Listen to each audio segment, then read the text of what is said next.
Minutes. Thank you. We heard the expert task force on substance use from Health Canada. They made it very clear, unanimous recommendations to support decriminalization, safer supply, treatment on demand, recovery, prevention, education, scale up, all those areas. They were unanimous. They had the Police Chiefs Association, health experts, Indigenous leaders on substance use, people with lived and living experience. The Police Chiefs of Canada put out a report that reflected that as well. Portugal delivered a model of that included a coordinated, compassionate, and integrated approach. We right now have a government that's taking an incremental approach in a public health emergency. We have politicians that are spreading disinformation in the middle of a public health emergency. Both cost lives. And I don't appreciate being heckled here at this committee, Mr. Chair.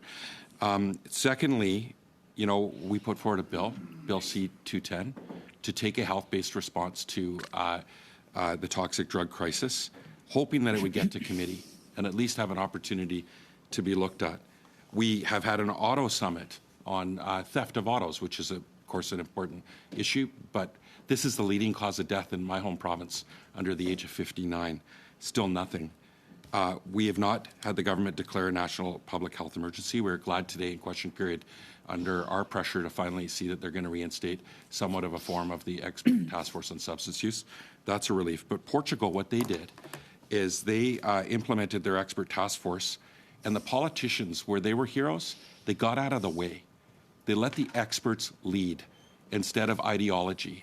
Can you speak, Ms. Schultz, about the importance of listening to the experts and letting evidence-generated policy lead versus ideology and politics, and how that's costing lives?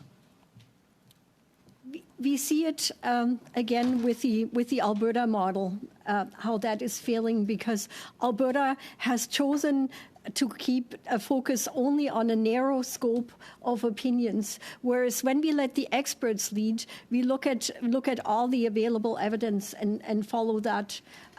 Having experts lead means that we can have people who are in the room, people who use drugs, show us what works for them, what is effective. And that is what has also happened in other countries. I was recently at the United Nations Commission on Narcotic Drugs, where I was amazed that the US put forward a policy that had the words harm reduction in it. For the first time in the history of the United Nations, harm reduction was one of the pillars that was included. Switzerland talked about how they continue to provide safe supply. So the world is moving in that direction. Canada cannot move backwards. Thank you.